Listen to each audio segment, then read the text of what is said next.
This week on Yes, We're Adopted, Don't Make It Weird, we're going to talk a little bit about kind of a touchy subject for people. And that is, take two. Kind of a touchy subject for some people. I said touchy. Touchy? Touchy. Stop touching me. Stop it.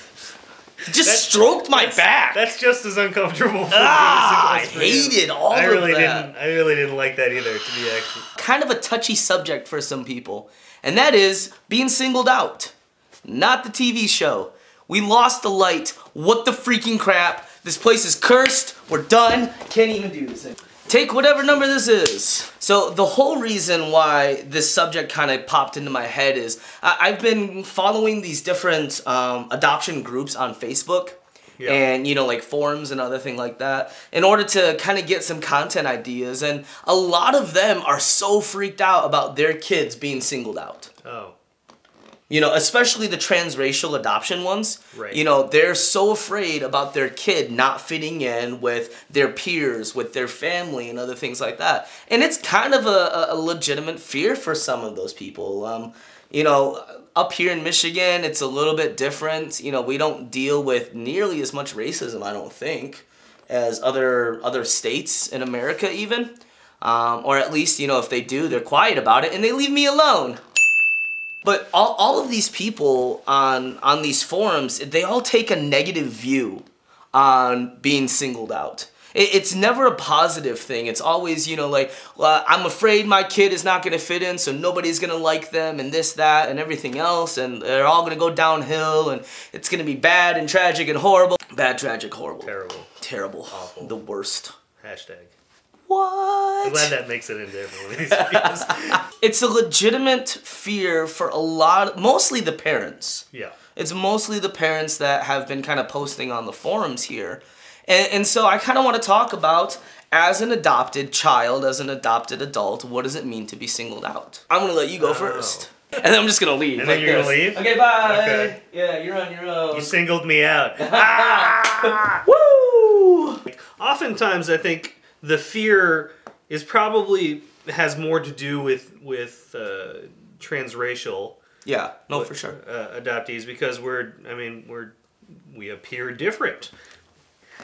Can I do this? I'm doing it. Yeah, I'm doing it. I think as a kid, probably elementary school, I very specifically remember people commenting, not people, other kids, right? Other kids commenting on, like, the shape of my face in profile, right? So, like, it was the nose thing. Like, I have a flat nose as compared to, like, I guess European noses are more pointy, maybe? Yeah. Yeah. Bulbousy. Yeah. We're going to go with bulbousy. Bulbous noses.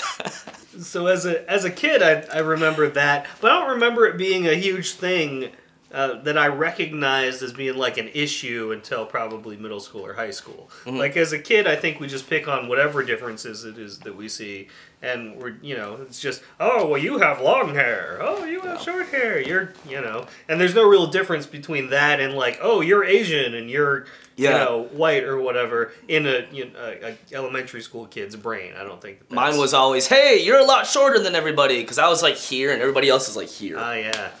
There was that too. Yeah, that was awful. I wasn't even on the growth chart until like fifth grade. In high school, I think that those differences become a lot more pronounced and they take on a tone that's a little bit more aggressive.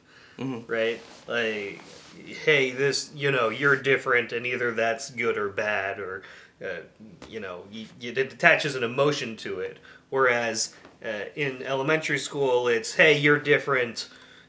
Oh. Oh.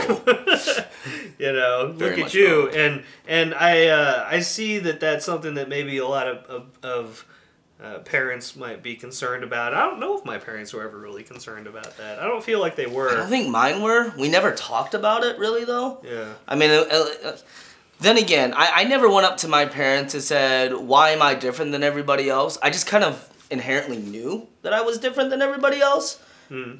And so I never actually questioned it. But one of the people that actually posted on one of the groups that I'm following said that he generalized, which I hate generalizations. These are from our point of views right now, so if it's not your story, don't worry about it, 'cause we're not you. But he generalized that, you start to realize that you're different at the age of 3. And I'm like, I don't believe that's true. I don't know. You have a 3-year-old, or you had, 2 3-year-olds now. My 4-year-old actually is asking now. She's like, I'm half Korean, right? And, I mean, yeah. Mm-hmm. She is. I don't think it means anything really to her aside than like she's just trying to figure out some things about herself, and that's just self-discovery, Right. I think the biggest difference for us, and correct me if I'm wrong in your case, is we kind of celebrate the differences. We celebrate the uniqueness that is us, That is a bunch of, 2 bunch. 2 is a bunch now. Yeah. Being 2 Koreans in the city that we're in, and there's like nobody else. And I enjoy it. And I think that might be the same with your kids, because they hear you talking a lot about being Korean, a lot about being adopted, about being different, and they're cool with it. And they can ask questions about it. Yeah, and they do. Yeah. And I think it'll be different for them. Like I've read a lot of the books that talk about being adopted and being Asian specifically, say that one of the hardest things about the transracial adoption is that in America, the Caucasian, can we just say white people? I'm just going to do it. The white population doesn't know what it means to experience real racism. And so it's hard for a white adoptive parent to prepare, if not impossible, to prepare a Asian or black or Hispanic or whatever child for what it's going to mean to experience racism. Whereas I can do that for my kids. Yeah. Like I can say to my kids, look, this is something that's probably going to happen, and when it does happen, here's how I would deal with it. Whereas, my folks wouldn't have been able to offer that same perspective. For sure. Which isn't to say anything, it's not even a moral statement about my parents. It's just the state of the world as it is now. Yeah. Or especially as it was 30 years ago. The older you get, the more mature that you become, the less any of that stuff matters. And now for me, it's not about fitting in any longer. It's about being able to separate myself from the crowd. And I use my Asianness to kind of do that. A lot of the times, I do play the Asian card because I like to be different. As millennials, we want to stand out. We want to be able to stand out for certain beliefs and be able to make our name known. Or we want to be able to be super creative and let people know who we are by that. And so, as a millennial, I don't want to fit in with everybody else. And I like standing out now. There's a lot of being an adoptee that kind of invalidates a lot of these arguments, because adoptees are extremely good at fitting in, because that's our whole life. Like we're very good at mirroring people's expressions and at walking into a situation and saying, okay, this is what the room feels like, and here's how I'm going to just disappear into it. Yep, because we want to fit in. Because we want to fit in, and that's how we've been raised. Like there's really no genetic mirror for us to look at and say that this is where we fit. Mm-hmm. So instead we make ourselves something that can fit. And to be honest, that's been a very useful trait. There's a portion of it that makes us probably through those adolescent years feel like imposters, because like, who am I really? And that's definitely something that maybe we'll touch on later on down the line. But it's a useful trait. And as an adult, as we've gotten older, we've been able to separate the trait from the person.